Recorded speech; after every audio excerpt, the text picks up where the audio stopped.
Hey, Kevin Aubrey here. Just wanted to comment on Robert Kiyosaki's video with his sales dog team on the concept of winning. Just wanted to put my personal twist on the concept of winning. I think they've nailed a lot of the fundamentals on winning, but really, I guess I take winning as kind of a two-step approach. There's winning in normal competition, which most of us encountered, as we're growing up through sport, which is two, three, four, multiple willing participants, teams, I guess, or individuals that are put themselves out there at risk of losing, and they know the risks. They've agreed to the risks of losing, and they understand the game, the rules of the game, and the rules are there to protect the individuals and the teams and make sure that there's a fair competition.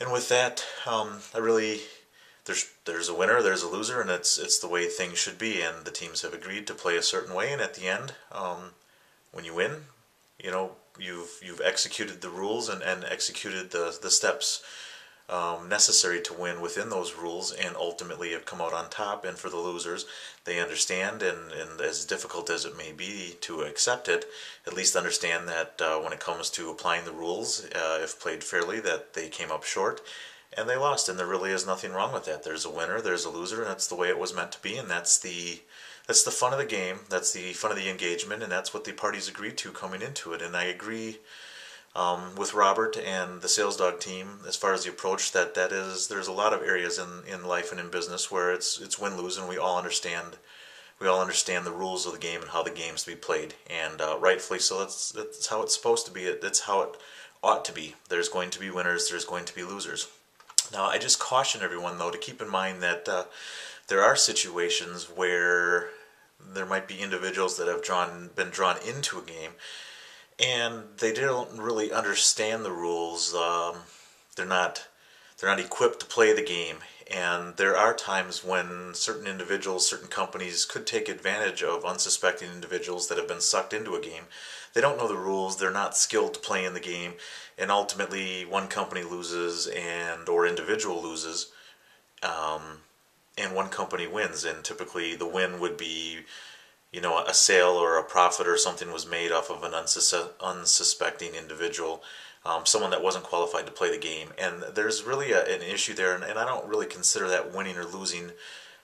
Within every situation there needs to be a win-win, and that's it's just blatant abuse, and it's not the way the game was meant to be played. So in business, I still believe that there are often, I don't want to say winners and losers, but the game is to be played within the rules. There should always be a win-win in business. So there should be a win for you as the business owner, selling your product, filling a need in the market, and in exchange making a profit. And the win is for the individual that receives the product or service, and in exchange for the value they've given you, they get the use of the product or service. So it really is a win-win. Now, there might be win-lose between competition, and that is understood. We've gone into business freely and of our own volition, and that's just part of the nature of the game. As long as we follow the rules, play fairly, there's going to potentially be a winner, potentially be a loser, but in the end, as far as the individual transaction, it should be win-win for all of the individuals. And I just wanted to express that comment and clarify that here. And that's my take on it. If you'd like to connect or comment on the video, you can check me out on my blog, www.kevinaubreytoday. That's KEVINAUBREY. Sorry, KEVINAUBREY. KevinAubreytoday.com. Thanks for watching.